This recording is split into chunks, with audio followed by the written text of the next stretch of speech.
James Constable. You're listening to the James Constable Podcast, powered by Get Radio. Yes, here we are once again, and welcome to episode number 5 of the James Constable Podcast.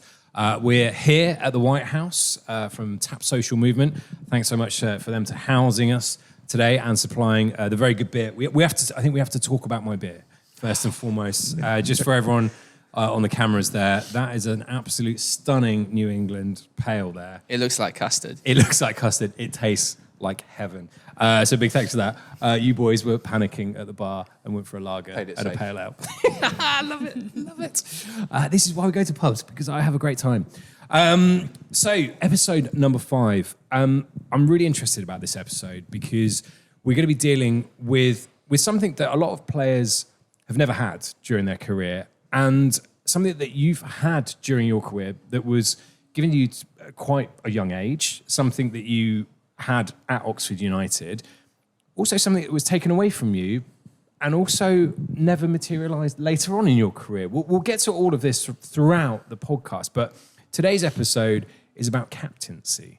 It's a really interesting subject to kind of dive into first and foremost. The season where you were becoming captain at Oxford United back in the Football League again, you got an opportunity to be captain for England C, albeit for a very small moment, but at the Kassam, playing, a Belgian side that we'll find out in a moment has got some pretty decent household names in there. Yeah, I think prior to the game we'd had sort of meetings, and it was Paul Fairclough was the manager for the England C, but I think he had spoke to us both and was like, it's 50-50, like you're both great sort of performers for the England C setup, so he could be captain, you could be captain. It was like one of those that was left sort of open, but I remember sort of obviously the night before the game and the day of the game thinking, well, what an experience to be captain, like obviously of your country at home, like basically for a home final, or what it was, a final then.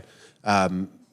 But yeah, obviously I got in and it was already out and it was on Russ's his peg, so obviously it was tough. I was desperate to be captain and lead out the side, but I say one of my sort of closest friends really in football, so I didn't mind that he was sort of captain for the day, and it was great to be able to sort of experience that with him as well, because I know how much it meant for him to captain as well. We did touch on this, I think, on a previous episode. That is that how you find out about a captain? That would it be the manager's told the kit man to put that on the peg? Is that how you find it? For every game? Is that pretty much? Like say if it was, like say you were stepping in for another captain, or people didn't know, it might be a conversation. But I said it's no different to like when you're dropped. Like it'd be the same. You just walk in and like, oh, my shirt's not there.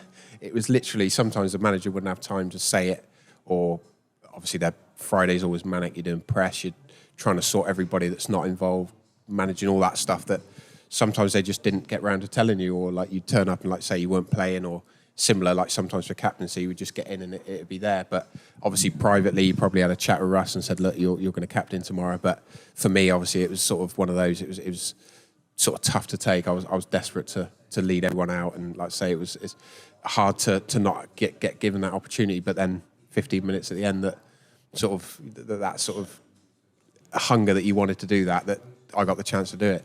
Now, we've been doing these podcasts, obviously, into episode 5 now, and James has got a few tells that I've noticed. And when he's looking back and a bit sort of proud, there is this little smile that comes across her face. Hopefully you're catching this on the podcast when you're listening to it. But certainly for that 15, it was 15 minutes, it's in an England C team, but that it seems that you hold that immense pride that you have done that for your country. Yeah, to play for your country is, like I say, I remember Russ sort of walking off, and I think I was like closely back. Like, give me the arm me back. Next, it's me next.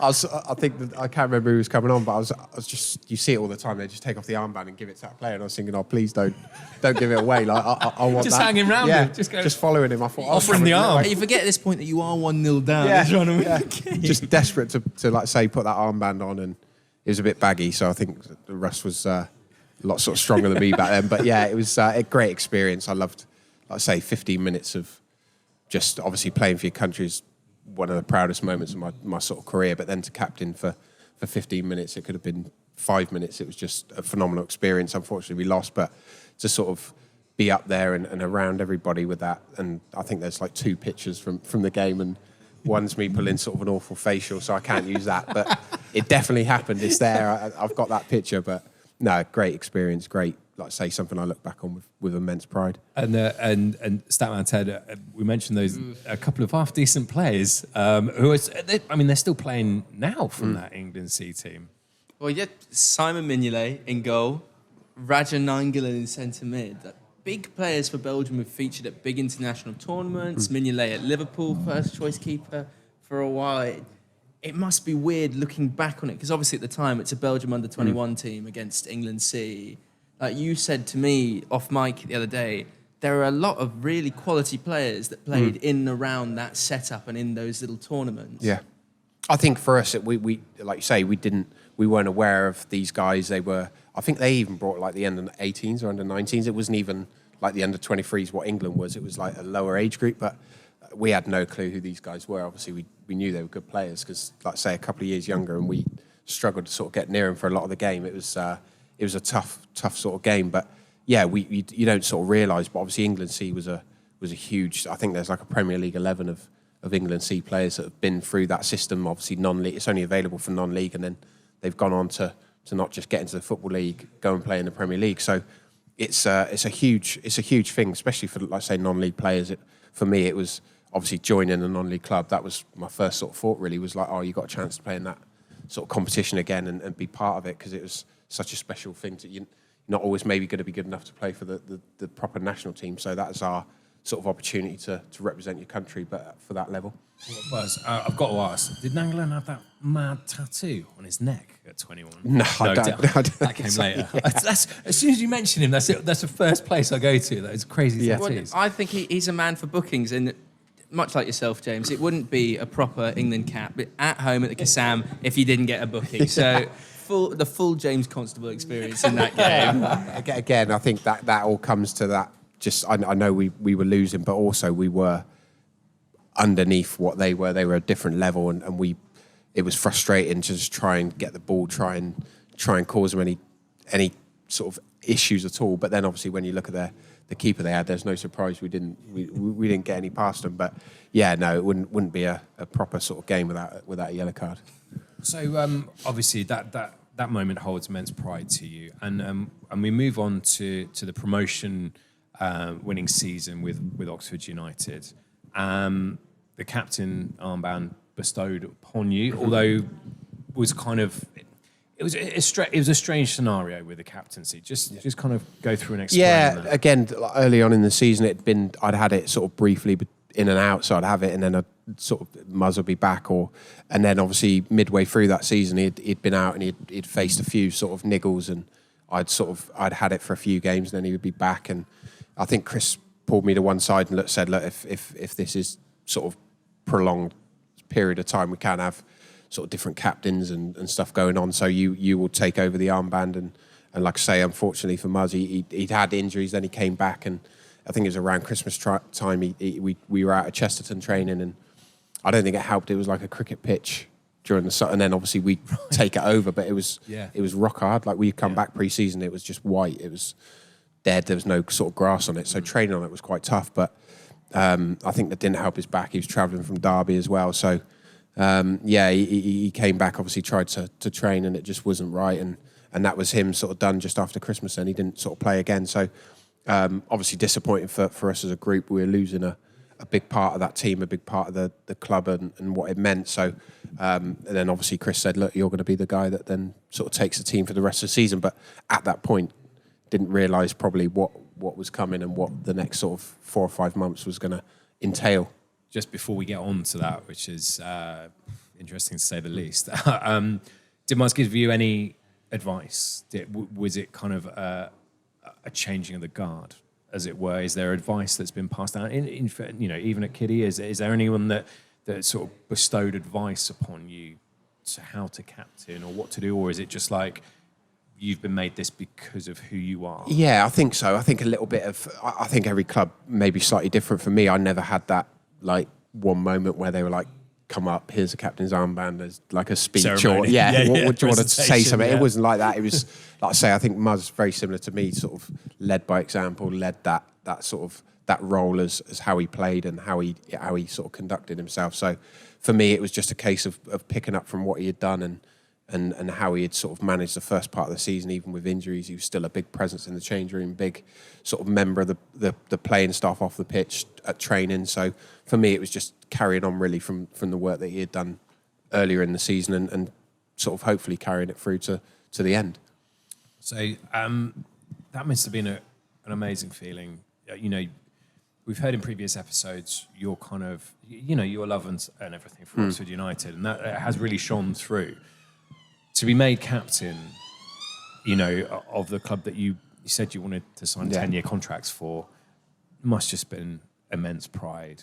And, you know, how did you react to it? Did you feel that more pressure being captain than you did without?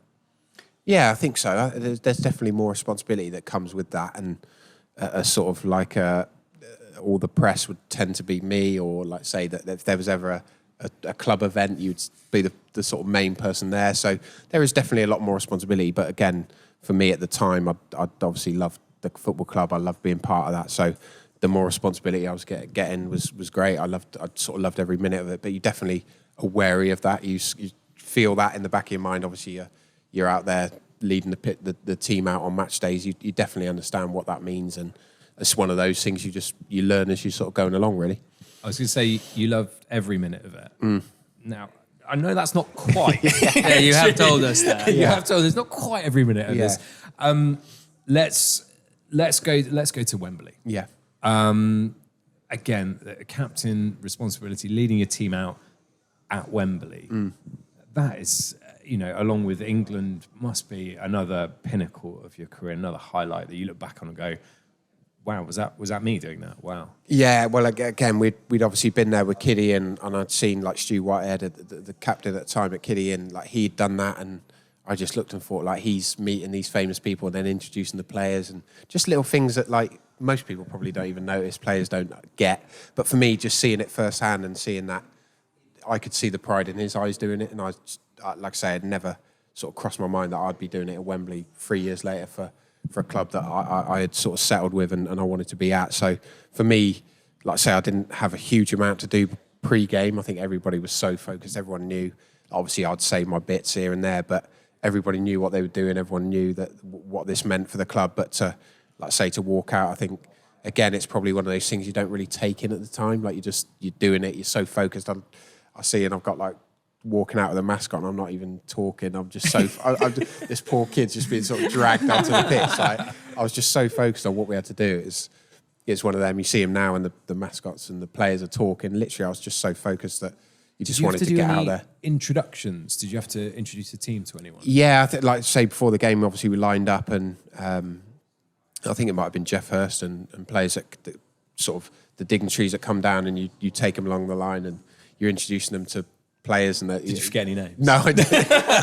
This is. I didn't know how quick to go. I didn't know whether to go too quick. It was absolutely hammering down with rain as well, so I didn't want to sort of prolong the sort of pain for them too much. Just stood out there, just shaking 40 people's hands all the way along. But it was just like I say, just such a proud moment. I remember obviously then once we'd done that and we'd sort of lined back up, just looking up, and my family were there, and obviously mum and dad, and like I say, Nan and Graham, everybody that had come just to come and sort of support us. It definitely sort of, you had that sort of hairs on the back of your neck stand up, and that sort of was the moment really it hit me what we were doing, where we were, and what was sort of coming in the next 90 minutes. Did it change anything for you, having been to Wembley once before with Kiddie and it not going the right way, coming back with a slightly different hat on almost, because you're doing those little things like going into the ref's office with the other captain, doing those intros. It's almost like you're not exactly in the same shoes you were in before. Something like that, does it add to nerves, or is it just that pride and feeling of this is even more special? I think it definitely took the nerves away, having been there and lost. Like I say, we had sort of come to terms with that, so it couldn't be any worse than that. It's like you've been there, you've lost, you've cried the sort of hour after the game. I think I understood what that meant to lose, so I definitely think that gave me that added impetus to say, you know what, like that ain't going to happen again. And obviously nerve-wise, it's a thing I've said before, I didn't really feel any nerves that day. It was the most surreal. I get nervous now when I've coming into work and you've got to speak to people and things like that. So you're going out in front of 45,000, 50,000 people, and it was like there was no nerves. Like, I don't know why that was, whether it was like, say, previous experiences and that knowledge, but also a confidence in what we had in the change room. I said, like, I just had a feeling we were going to win as soon as they beat Luton in the other semi. I just had that feeling that we were going to have too much for them on the day. Yeah. So I kind of know the answer to this, but I'm going to ask it anyway. Are you thinking about going up them steps before the final whistle, or is it literally the final whistle goes, won the game? Are you there going, hang on a minute, I'm going to be lifting a trophy. I'm going to be. It's not leading a team up because you're last up. So it's quite a weird way watching of doing them. Yeah, and that changed, didn't it? It used to be the captains used to go up first. And then lift it, and then it kind of got reversed. That's something to find out for next episode. Sam, there's always one, isn't there? There's always one. When did that happen? But yeah, so you're reverse leading the team back up. Are you just waiting for that final whistle, and then you're like, wow? I think half time, especially, we were dealt a little bit of a blow coming in, and that sort of rocked a few of us. Not like I say, we were all sat in there, and it was a bit sort of shell shock really, because we'd been so dominant first half, and then 2-0 to 2-1 is we'd hit the post. We'd really sort of give them a tough time. So obviously coming in at half time, we sort of sat for a second, and then they're right, take all your kit off, let's get your shirts dried, let's get you sort of dried out, because everyone was absolutely wringing wet. Never ever happened during league games. Like, we were just sat in cold wet gear for the 90 minutes. Well, you see with people now, at Wembley, Prem we had teams, two. they've got two shirts. Yeah, so we would have sort of spare shirts if we were at home, but it tend to be like the kit man and never the kind to just be giving out kit willy-nilly. I remember one Oxford shirt got ripped sort of completely down the middle, and they were sort of uncomfortable with giving me a new shirt then. It was like, could they fix it? They never like giving away kit. So it was... can we salvage it? Can we salvage it? Can we make it work? So yeah, no, obviously Wembley we had two, which was lovely. Like, we could take this wet one off, put this new shirt on and go back out. But I think that sort of helped break the sort of silence. It was a little bit sort of eerie when we first come back in, and everyone was a little bit sort of didn't know what to say. And I think as soon as that had happened and we changed shirts, we sort of refocused on what we... I think Clark even tried to apologise, which everybody sort of shut him down pretty quick. There was no need for any apologies, what he'd done all season and the season before. So it was focus, really. Did you talk to him at all as captain? Was it, or is it just an unwritten rule? It's just like, he's made a mistake, like you say, and it's at Wembley. It's magnified because of that. But like you say, throughout the whole season, he's been awesome. Are you thinking in your head as captain? Do I need to go up and speak to him and go, or is it just an unwritten rule? You don't need to. He knows he's made a mistake. He doesn't need reminding of it. Yeah, I think a bit of that. Like, I think for me, like, it was one of those that you would see. Like, I saw obviously Jake on the pitch trying to talk to him, and I see when you look back on the video, it's like he literally just is like a blank. It's like he's trying to. He's not going to hear it. He's trying to understand what's happened and how it's gone. But I think through the season, through the time you're with them, those players, you start to learn who needs. There's certain players that need an arm around them, and talking to other players that you just think, like, he's experienced enough. He knows what's happened. He knows what needs to be done second half. Chris was obviously great as well. He would say, like, obviously as soon as Ryan or whatever tried to apologise, you just, but like, shush, don't want to hear it. Like, he knew that they didn't need to do that. So I think as well, you tend to sort of stick with those. So obviously me, Matt and Jack were sat together, like the forwards, the defenders and the keeper are sat together. So I think they have their own sort of little groups that they would, like I say, I'm sure Jake and Crichton that would have been talking to him saying, look, mate, it's gone. It's done now. Like, it's half time. Let's refocus, ready for the second half. And like I say, just those sort of players, you didn't feel like you needed to have those conversations. They were experienced enough to know. And then obviously second half we went out and rode our luck massively at times. Weathered the storm. The sort of climbing the steps, picking up the trophy was not on my radar at that point. I think we were just sort of desperate to try and get that third goal, kill it off. And I say, as soon as the 90th minute ticked over and we got that third, I think that was when, I think looking back now and I see, like, I'm chatting to Billy when there's a throw in or whatever, and at that point we realised it was just, we had 2-3 minutes to see out. But then, like I say, that's when I remember kept sort of swallowing, and I could just feel sort of tears like welling, because you just knew it was literally that close. It was obviously the fans then started to, they had sort of relaxed a little bit from the 40-45 minutes they had faced second half, which was nervy for everybody. So I think at that point, say the third went in, we knew that was a moment that we could sort of start enjoying it. So you've won the game. It's what it means for the city and everything like that. Just you're climbing the steps. It's kind of we've all been in situations where you sort of say, is it a bit of an out of body experience? Like you don't feel like you're there. You're climbing the famous steps of Wembley, and Jeff Hurst was given the trophy away, which is a fairly big deal in itself as well.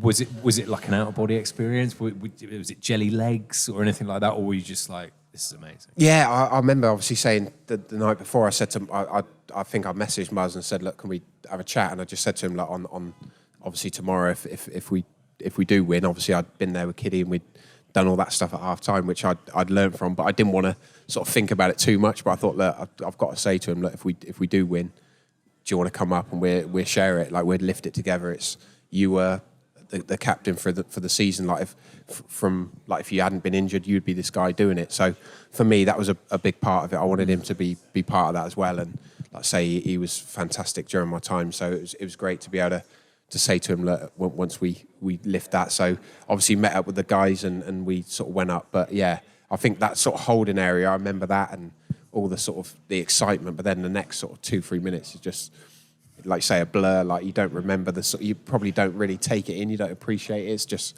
you're just so excited for everybody. We could hear the noise, but we couldn't see. We would literally just kept in this little sort of concourse waiting to be able to go up. And then obviously all the lads went up one by one and me and Chris and Muzz and that was sort of stuck waiting to go up. Do you remember anything that anyone said to you up there? Was no. anything? No. I shook hands with sort of an England legend. Like, obviously, give me the trophy, give me the medal. But whatever he said, it was just, he could have said anything. I was just focused on the trophy. I remember, strangely, like worried about the top coming off. So I think we sort of lifted it. And I think on the video, you see Jeff Hurst trying to say, like, the top's going to come off. And then I just sort of took it off and just carried on. But yeah, and then obviously afterwards, getting back down and getting to sort of celebrate in front of the fans. There's obviously all the pictures that are sort of all around the ground of that moment as well, which was special. Well, we sort of mentioned that we sort of led into this by going, not all of of your captaincy time was a fond one. Yeah. And so just describe what happens straight after you've celebrated on the pitch for 3-4 minutes.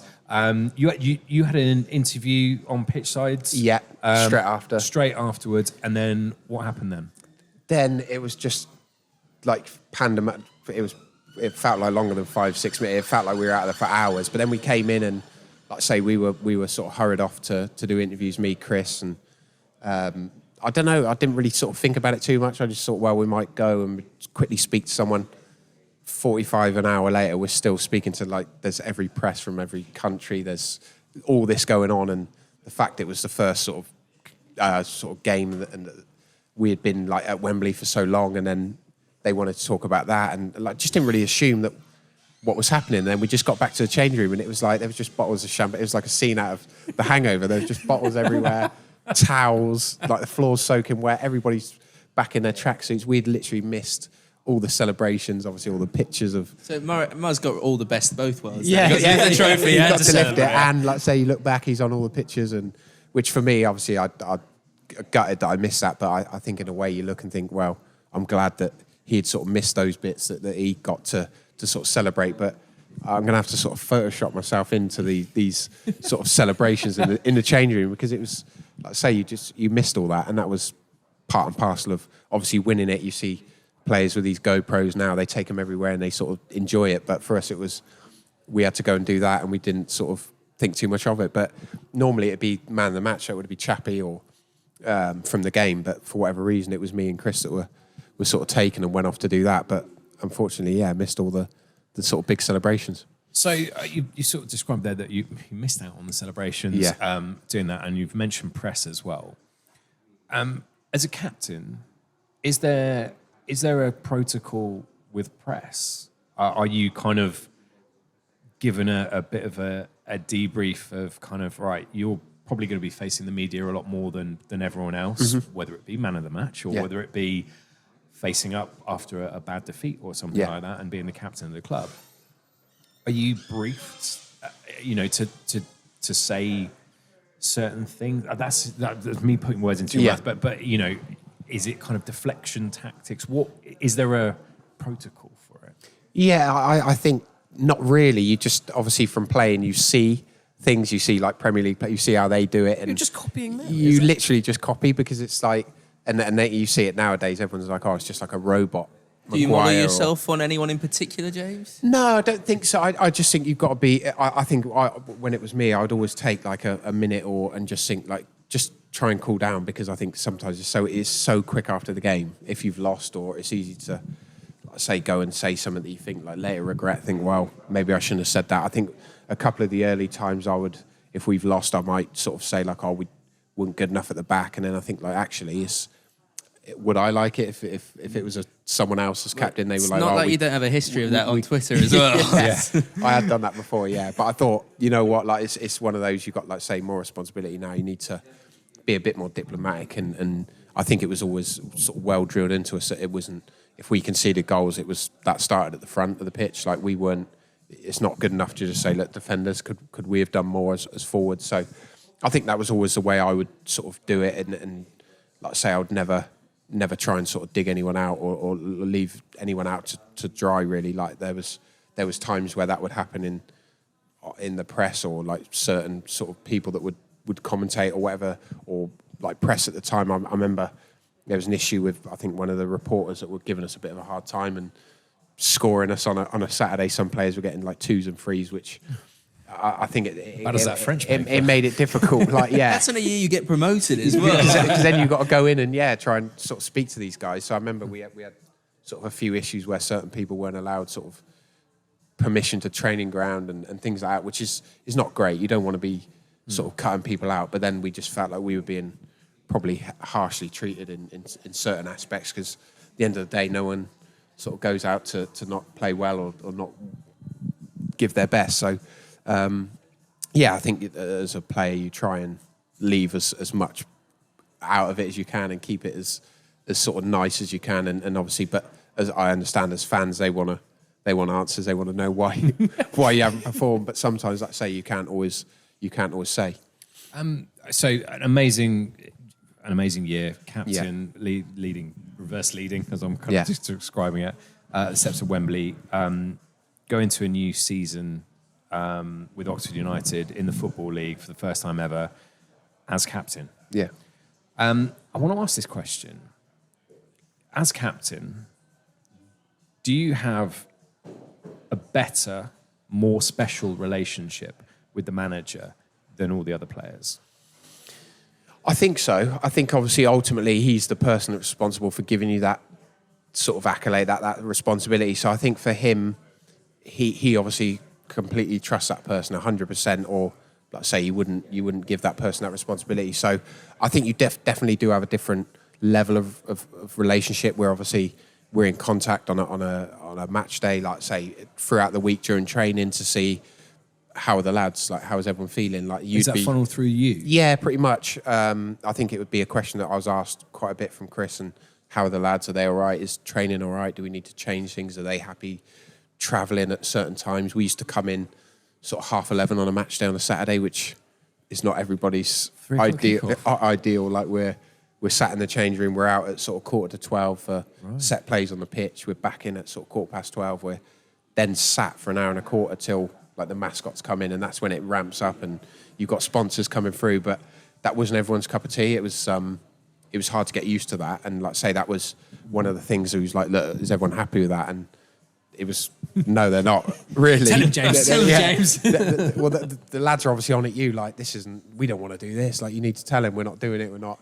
But then obviously you've got to go in and try and put that in a way that doesn't. Well, you don't want Chris to drop you for the team. Exactly. You don't want to upset him, but ultimately you understand why he did it. Obviously traffic was always bad. Like you knew that even if there was an issue, because there was issues where players were caught up in crashes, or they'd get there for say 1:30, rather than if they were getting there for 1:30, it might be 2:30. So I understood the reasoning, but I say as a captain, you definitely feel that responsibility to try and keep all those guys happy. Obviously that's the simple part. When it comes to bonuses and money and stuff, that's when it gets really, really, really hard to please everybody. So the reason I asked that question, I think, leads us nicely into the coming year.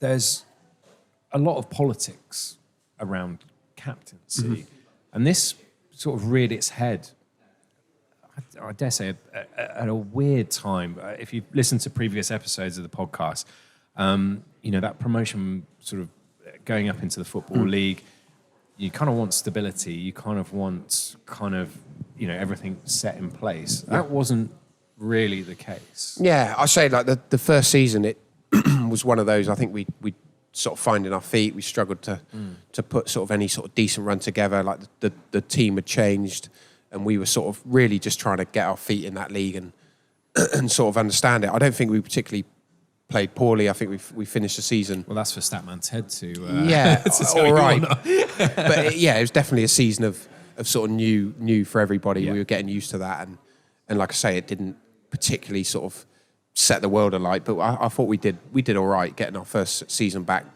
Last thing you want to do is bounce straight back down, and it was a case of not really survival. I think obviously Calvin after the Wembley game and Chris that pre-season, it wasn't a case of us just trying to stay in the division. We wanted to try and kick on and be back in the playoff mix again.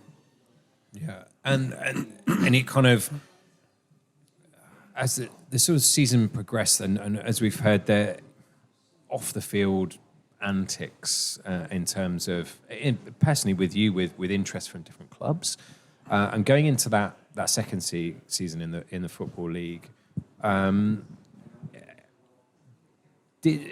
Is the relationship with captaincy, in terms of captaincy, is it breaking down with Chris Wilder? I think I went away. We got told, I think in the February, March, there was an end of season awards, but there'd been no mention. So I think everybody had just assumed that sometimes you do it at the training ground, sometimes you do it like sort of the last game of the season on the pitch. That's something I've done previously. So it wasn't mentioned. So my wife now, it was my girlfriend at the time, her brother was getting married. So I'd sort of said to Mickey, look, if there was an awards do, I wasn't going to be able to make it. I'm obviously going away on holiday to Spain, and then I come back and I go straight for there. And I remember Mickey at the time just sort of typical, yeah, no worries, it's fine. Leave it to me, I'll sort Chris out. Because I think he realised that it probably would be a cause for a bit of sort of annoyance if everyone wasn't there. So he was like, look, leave it to me, I'll sort that, don't fret. So obviously season finished, went off to Spain, and obviously reflecting on the season, thinking actually first season back, we've done all right. We've had a lot sort of chucked at us. It's been a difficult sort of 8 and 10 months. So I thought we handled it all right. We'd had a good sort of cup experience. There'd been lots of highs, so nothing sort of to be too concerned about. I obviously went away and we landed back in at Heathrow, and I turned my phone back on and I had a message sort of basically telling me that under no sort of circumstances were I to miss the awards dinner. It had been organised. The club had spent a lot of money. It had been sort of planned. There was no way out, and I had to basically find a way of being there with not upsetting family, and obviously we were going to be guests at the wedding down in Dorset. So I remember sort of ringing Chris and just saying, obviously I'd let Mickey know, I'd give him plenty of notice that I wasn't available, and that was going to be the case. And we sort of had pretty sort of heated words, really, just to say, look, you're the captain, you've got to turn up, like you're the person that people are going to want to see, like you've obviously won awards for the season, like you need to come. And I said, like, obviously there's nothing I can do. I'm not going to miss the wedding of my sort of partner's family. So we were sort of stuck at a bit of a stalemate, really. Like, obviously I wasn't going to back down. It was something that I didn't want to cause any issue with that, but obviously on the other hand I understood it was an awards due. So I think we come to an arrangement that they were going to send a driver down to pick me up from the wedding in Dorset. Yeah, literally drove all the way from Oxford, picked me up, took me back to the Kassam. Obviously I felt awkward because obviously the lads had been there, and I literally just got sort of ushered in, sat down. They brought me dressed for the a bread roll, a bread roll out while I sort of listened to the speeches, and then it was like, right, goal of the season, or I think it was like golden boot and all this. I was sort of going up collecting these awards, but they'd sort of clumped them together in a way that I could get them all in one go, and then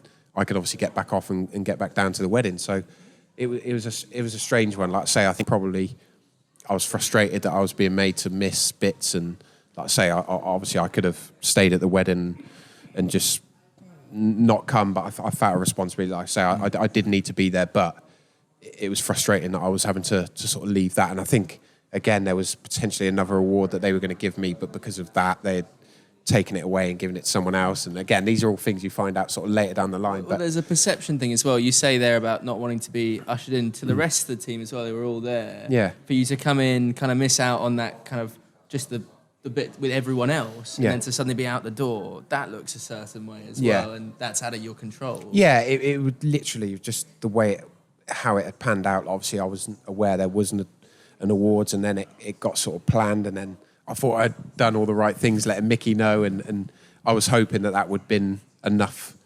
prior sort of dates that they could maybe move something around or change something, but for whatever reason, those were the dates, and like I say, it was frustrating. It was awkward, like say, to come in, and I wanted to be part of those events. I love obviously those end of season awards and being around the lads, and obviously with the fans, sponsors, supporters, everybody that was important at the football club was there. So to miss it was already hard enough, but then to have that added sort of pressure, really, that I think, like say, looking back, I remember sort of listening to the voicemail and then just having to sort of play it again and obviously show Laura and like, where's this come from? Like, as far as I was aware, that it had been sorted and there was no issue, but obviously that wasn't the case. Is that the first time that I'll say the club or has done something that you've sort of taken aback at and kind of gone, I'm not sure where I stand? Yeah, I think obviously the contract from coming up from the Conference to the Football League, the mistake there, and obviously not earning what I should have been earning for that year. That was one of those. I think it's one of those things you can take. It's like, that's a mistake. It feels like you took that on the chin, and yeah. Although it was wrong, it felt like you were like, okay, well that's fair. It's enough. A mistake. It happens. Yeah, I like I say, it wasn't something I didn't see as an issue. I didn't. Yeah. But this felt like I was being made to come across as different, as to that I was choosing to not be there, or I was being difficult in not coming. Where put in the same situation, you 20 lads, I'm sure they would all go the same way. Your family are number one. They've like say supported me through my whole journey, so I wasn't going to sort of miss that after a year or whatever of planning, or 2 years that they had planned this day. It would have been hard to say, actually, you know what, I need to go and be at an awards do. So it was a difficult decision. It wasn't something I'd ever choose to want to have to pick between football or your family. So, but yeah, no, I think that was the first real. It just felt like that wasn't quite right. Like I think I sort of felt like that was the first starts really of that sort of relationship changing. That again, completely out of my control, but the sort of language, the way that it was put across, it just felt like that there was something not quite right. Did you speak to Chris about it? Yeah. Again, we obviously spoke at. We didn't really speak on the night. I think, like I say, it was so much that I was in half an hour, collect these awards, back in the car, and back down to the wedding. But obviously, prior to that, it was like, say, I'd sort of said like I wasn't happy with the way that it had been dealt with, and I'd given as much notice as I could that I wasn't going to be available, and how it sort of got made out that I was sort of doing something that I wasn't. It was, I think, like say for me, the first signs that something wasn't quite right. There was obviously something behind the scenes going on, and then obviously came back in pre-season, and then we had that meeting, the sort of dreaded meeting, called into the office to be told that potentially going forward you might not be the captain anymore. How's that made you feel? Yeah, tough, very tough. Like I say, for me at the time, I took immense pride in doing it. I felt like, say, the first season we didn't set the world alight, but I don't think we did particularly anything wrong. We had 12th place finish for a promoted team. Yeah. The consolidation feels a bit like an understatement with that. And I think we were higher at times during the season, so it was like we felt like it was a good solid season. And I think for me that sort of meeting was a shock. I think, like I say, I knew we had sort of heated words in the summer, but didn't assume sort of coming back for pre-season that they would lead to, we might have to have a meeting. I went into that meeting thinking that was going to be the sort of clear up look, it wasn't ideal, but it's gone, like we move on or whatever. But it was, to say, look, we're going to go in a different direction. It was that we wanted a centre half or a defender to be captain, and that was the way it was going to go. And I think at the time it was tough to take. I didn't really see as, obviously Jake did his leading when he was out there. Obviously, I did my leading when I was out there. But he was your deputy as well. Yeah. So again, if it was not to be me, it would be him. So that was not a surprise, but it just seemed, like I say, a strange time. We'd had a half decent season. I don't think I'd sort of done anything to deserve not to be captain. So for me, it was trying to understand their thinking, but to give it on a reason that they wanted a defender was a strange one. But obviously, then years down the line, you see that. Obviously, as a manager of different clubs, forwards have been captain for him. So for me, it was, at the time, it was tough. But then obviously later on to see it that he has had forwards as captains was probably even more tough to take. Did you, at the time, believe that was the reason given was the genuine, this is the reason why we're doing it? Or did you think there was something else? Yeah, again, back then, probably sort of me being me, I thought like, well, maybe it makes a difference. Like you obviously clubs I'd been at, like obviously Kiddie and Walsall as defenders or goalies, or I understand that, but I think I sort of went out that meeting thinking, well, that's that. Like if that's his decision. Obviously, he's a manager. I can't fight it. Obviously, I let him know. Obviously, my disappointment of not being captain anymore. I'd sort of taken it on through sort of the tougher times, the Grays away and all these clubs that we'd faced where it'd been tough to be captain, and where the club were, and I'd had a sort of season in the Football League, which was great. But then, like I say, I remember sitting there thinking about not being in with the manager, like with the referees, not leading the team out, not sort of coming into the change room and seeing it above your place and things like that. So I think then it sort of hit in that actually, like I was losing a lot of responsibility. It didn't, like say, mine and Jake's relationship didn't change. Like I got on really well with Jake, and like my responsibility out there didn't change. I still pulled on the shirt as if I was captain. It didn't make any difference for that, but that sort of pride, that inner sort of hunger to do that role, definitely did take a hit that day. Well, of course, the pride that you feel to get put at the top of your tree, it's quite unusual and rare for captaincy to be taken away with the same manager. Yeah. If the manager had changed... We said about Gerrard and Villa, and you do see it, and I understand new managers want their own, but yeah, especially because we'd been together for that amount of time, and like I say, I was early into my contract that they had given me, and it just seemed a funny thing to do, and just strange, and like I say, I couldn't help but think that wedding and that whole summer had caused that, because I think maybe not, maybe like at that time I was thinking, look, maybe it is that, maybe that's the reason behind it. But like I say, I've had conversations with different people that have been involved at the club and that knew the ins and outs, and I think that was one thing that was said, that when we obviously signed Jake, that was going to be something that he was promised, that he would go on and be captain. So obviously at the time I wasn't aware, and still to this day that might be completely false, but that was the sort of the whispers that I got. And like I say, that then for me, obviously years down the line, once I'd left the football club, it was hard to sort of hear that if that was the case, why they couldn't have just sort of been up front and told me that at the time. But that's the politics of football, isn't it? That you as a fan, you get to see X amount, and you go, well, what's going on there? And then as a player, you get to see X amount. Yeah, it's the tip of the iceberg. And then as a manager and a chairman, like you say, to get deals over the line, to appease people coming into the club that you want to come in to make it a better situation for them.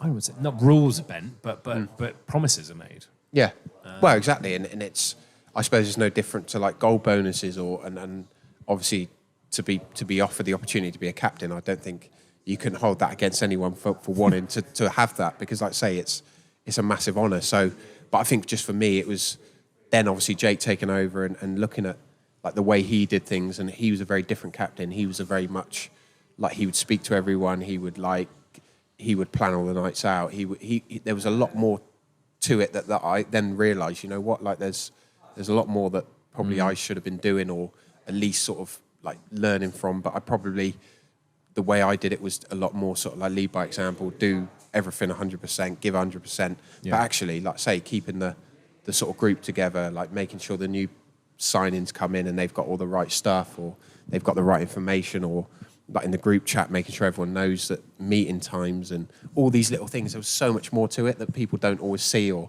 realise. So for me, it was an eye opener, and seeing, like, say, how he did it and the different sort of way it was done to Muzz, myself, or whoever else had been captain through my time. So no, it was certainly a sort of hard period. I don't think, like, that you look now and there's so much support. Like, would I've needed to speak to people and say, like, you know what, I'm sort of struggling with this. Like, it's something that I've felt like I've been taken away that I didn't feel was just.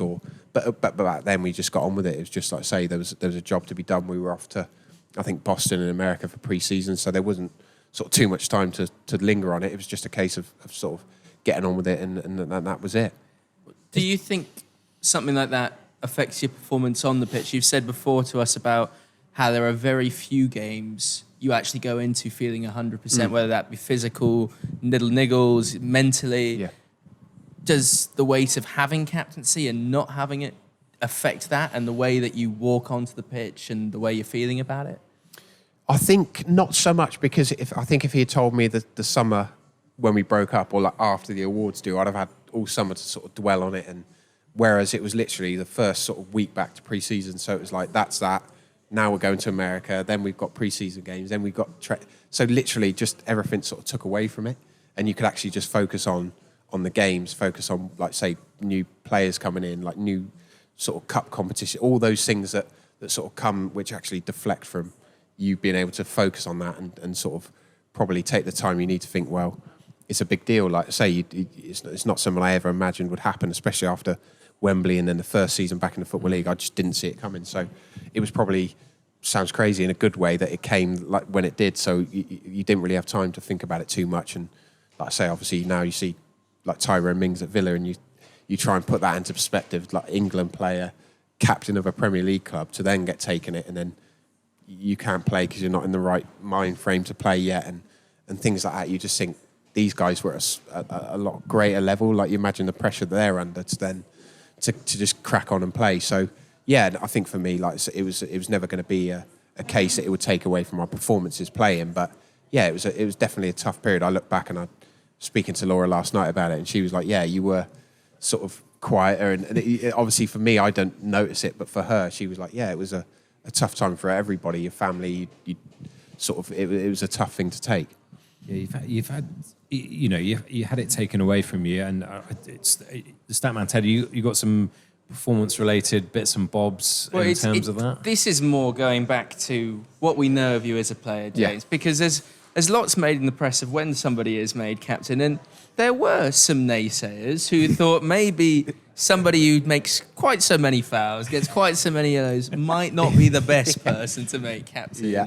And it's interesting, there's not many seasons to look at in your career where you've been both captain and not captain. So looking specifically at that promotion year, you played 25 games not as captain, 19 games as. Mm-hmm. And there's 25 games where you're just playing in the team.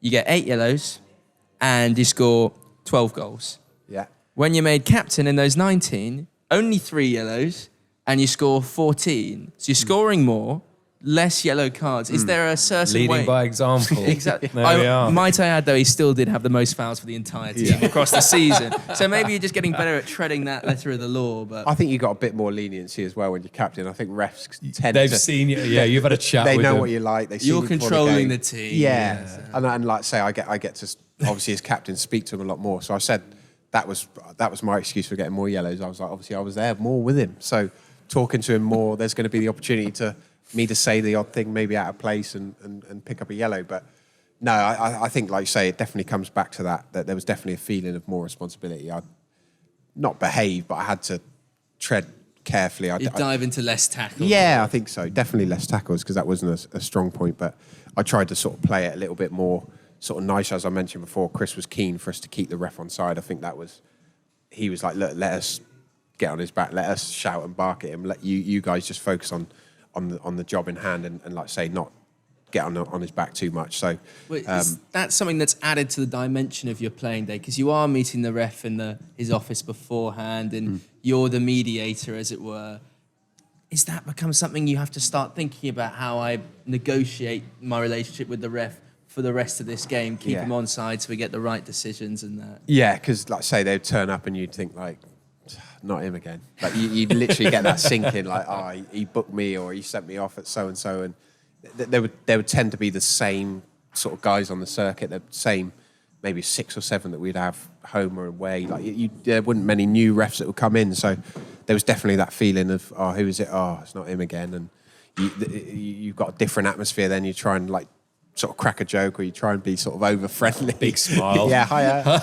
Is that a tumbleweed moment sometimes? Yeah, or? I think so, because not all, like say, all refs were different, but some of them were like, they knew exactly what they were in for. They knew that it was going to be an afternoon of well, they've seen your playing history and how many other cards you've got. Yeah, they did spend probably a little bit extra time watching me and what I was doing, but yeah, I think it was definitely a case of trying to manage that and trying to get them on side as soon as we meet him in the refs room and try and just be as nice as we could, just to give, because I felt, again, especially through the conference days, we were always a bigger club, so I felt we never really got decisions that maybe we felt we should, because it was always the smaller clubs come in, the refs.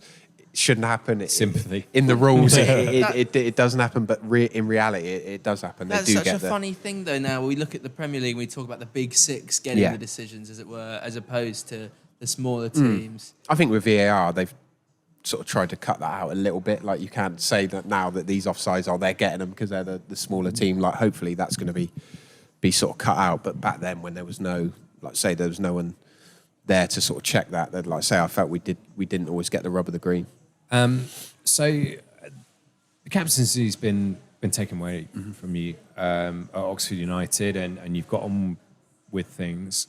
Quite surprising, you never captained a team again.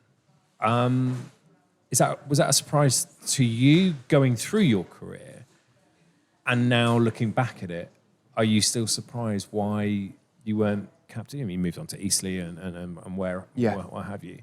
Are you surprised that it wasn't bestowed upon you?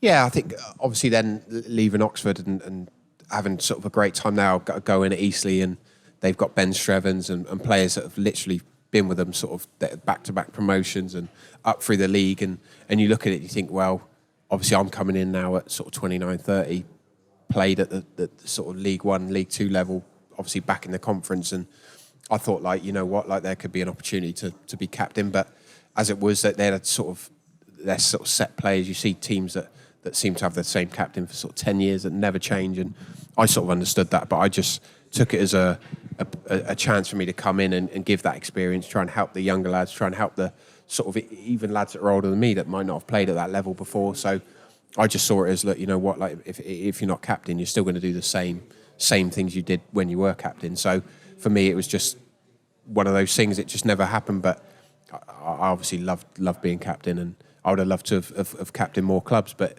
I'd say that when I obviously then went to Poole, they had a captain that had been there for sort of 5-6 years. Hungerford the same, and then obviously up at Banbury, the Gio that had been with the club for years and the captain had done a great job. So I think as you get older, like you sort of take that and think that the guys are there. If I can help them in any way or give them any experiences, my own experiences, then that's what it is. But it's always been a part of who I am, that if I can help these guys or help any sort of players, I would do that whether I was captain or not, and try and sort of help them steer their way through sort of professional football. Sort of a final question with this. Prefer always to be captain or never to be captain? Always captain. Yeah, I think for me, if I could have sort of captained at 18, and I think when I was at college when I was in the academy at Cirencester, I left and joined Chippenham first team, and they banned me from playing for the academy then, because they were like, you come for the academy and the idea is to progress into their first team. So once I'd left, I was seen as a bit of a sort of traitor, really. I'd left that and I'd gone to Chippenham, so they said, look, you can't play in the academy anymore. So I just played for the normal college team.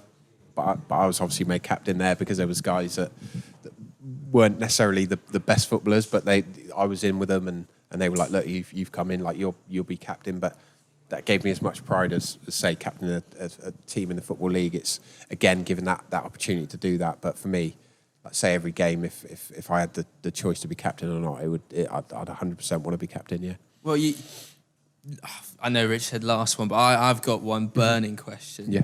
You say about how Jake did it differently to you. You were similar to Muzz in different ways, but you've said to me before that captaincy is different whoever you are. Everyone does it slightly differently, and that's kind of the beauty of it. Looking back now at somebody like Jake, who went on to captain at different clubs as well, is there anything you'd do differently if you could go back?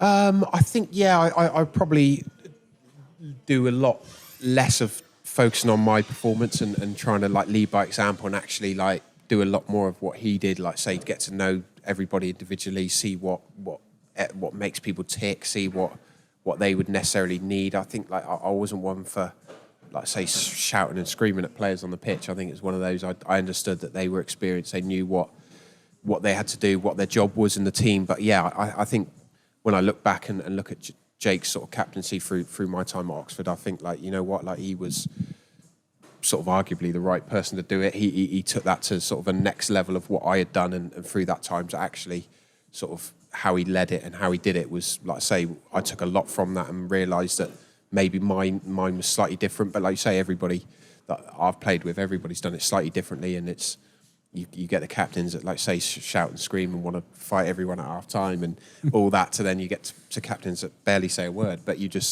look at them and you just think, right, like you know you've underperformed, or you don't need to be told, like you just get it. And I think there's lots that I've learned, and like I say, there's loads that I would have loved to have sort of taken forward and sort of put that into practice, but it's things you learn and like say you keep on board. And if I ever go into sort of coaching or managing later down the line, it's definitely something that I'll take into that as well. Brilliant stuff.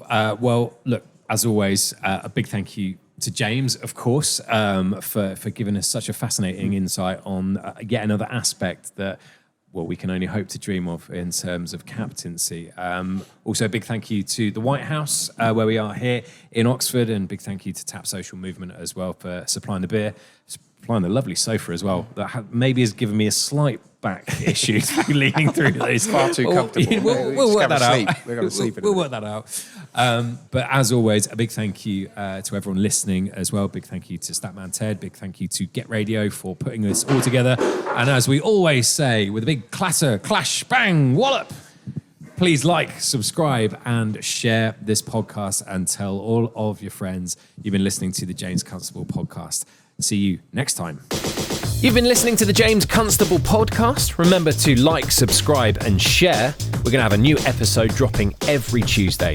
This has been powered by Get Radio, Oxfordshire's local radio station. Head to getradio.co.uk for more updates and details.